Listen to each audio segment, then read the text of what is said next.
You watch what happened in the 60s and 70s. Women were essentially saying, we can do what you can do, but they can't, okay? I know you don't want to hear this. Nobody wants to hear this. This is not politically correct. It's true.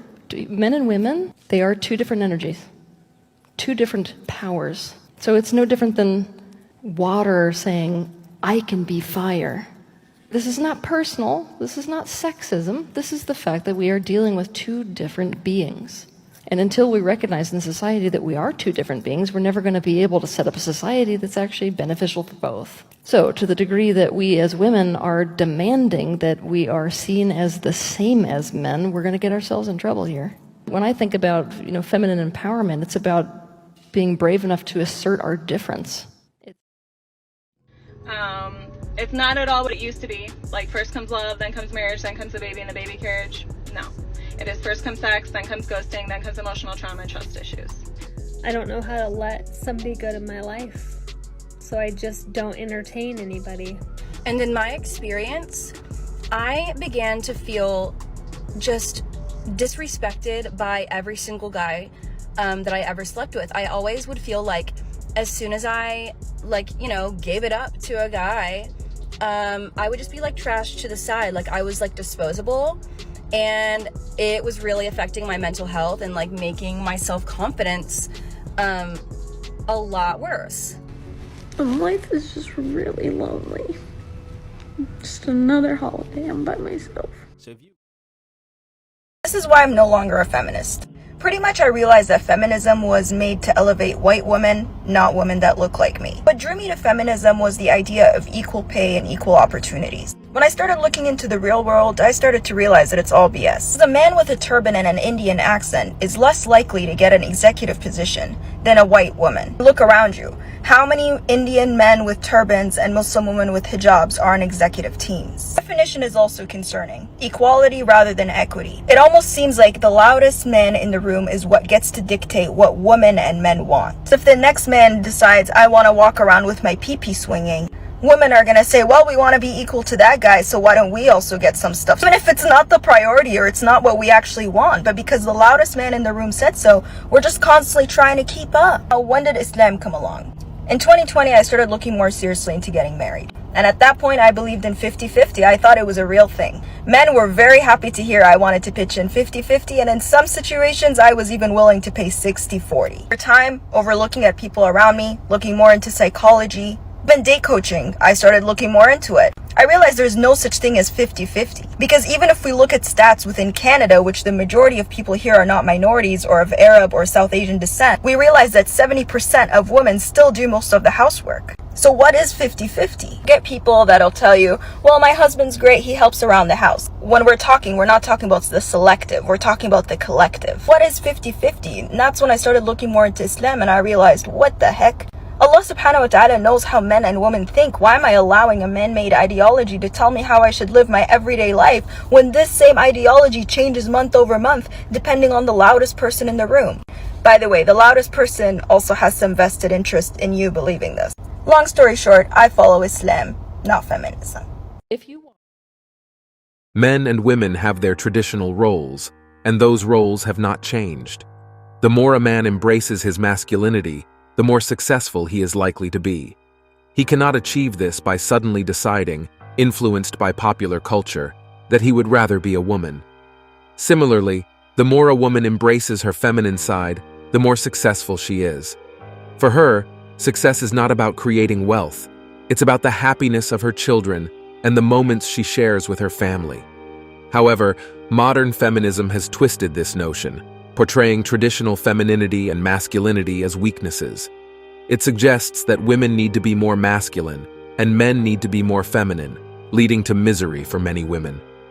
I support women's right to vote, work, earn, and pursue their careers. I believe in women living independent lives. However, I am against a society that teaches women to hate men, or that their purpose in life is to ignore their responsibilities to society by embracing femininity and finding happiness in raising their families. Independent financially and all those things, and I kind of pursued my career for a really long time. I pursued my academics for a really long time. I really appreciate all of that, but I think as you get older you realize how unfulfilling all of those things are, and when you're sold that dream for a really long time, you're so convinced that that can't wait, and you're so convinced that marriage, kids, and becoming all of those things that are more traditional can wait, when really biologically it's the other way around. So for me, I would say it's been a mistake. I do not condone women who feel the need to have multiple sexual partners in their 20s just to get back at men, or the small percentage of men who may have treated women poorly in the past. While there are men who behave irresponsibly, that does not justify women doing the same. What began as a quest for equality has turned into a quest for dominance. Modern feminist women may claim to seek equality, but their idea of equality often involves controlling men. They want some degree of equality, but not true equality. They want equal pay for the same job as men without putting in the same amount of work. They want a seat in the boardroom, but also want the freedom to leave early for spa appointments. When women exhibit this behavior, they are demonstrating their anti-male stance, showing a desire to ride the wave of success without the same level of effort. They compare themselves to high-achieving men who sacrifice greatly and endure competitive environments to reach their positions and provide for their families. The notion that modern women can thrive without men in society is a dangerous narrative they are spreading. It paints a false picture of how young women can achieve success without hard work, which is misleading. Will these women take on jobs in the sewage system or mining industry? Will they endure the same challenges men do to support their families? Or do these women simply want to idolize and emulate CEOs? Why the double standard? Why settle for partial equality? Let's be frank. True equality is not their goal. The current wave of MGTOW reflects generations of women being used as pawns in gender politics to establish dominance. It's a troubling reality that we must acknowledge. If you look closely, you'll see feminists pushing for the acceptance of feminine men as the ideal. Their agenda aims to feminize men to the point where they are afraid of women, who are increasingly adopting masculine traits. These women seek revenge by diminishing male aggression, encouraging boys to be more emotional, cry, fear trivial matters, and not embody traditional masculine traits. However, these women overlook the consequences of having men who refuse to approach or be with women for various reasons. This situation is a double-edged sword that will eventually backfire on them in their fervor against men. As more men adopt feminine traits and more women become masculine, women will eventually realize they have fewer male partners. Men will rediscover their natural masculinity, realizing they've been misled by society. History shows that men naturally align with their roles and purpose in life, while women have faced challenges. Men will reclaim their masculinity, and women will struggle against nature's course. However, out of stubbornness, they may persist in this lifestyle, only to find themselves alone and unhappy at age 50. It's crucial to communicate the harmful effects of feminism on society and address them directly. While feminism initially aimed for women's rights and social inclusion, it has evolved into a movement that often seeks to diminish men and their roles in society. This shift overlooks the inherent value of women as feminine beings with unique biological abilities, such as giving birth, nurturing children and families, and caring for men. These are qualities unique to women, setting them apart.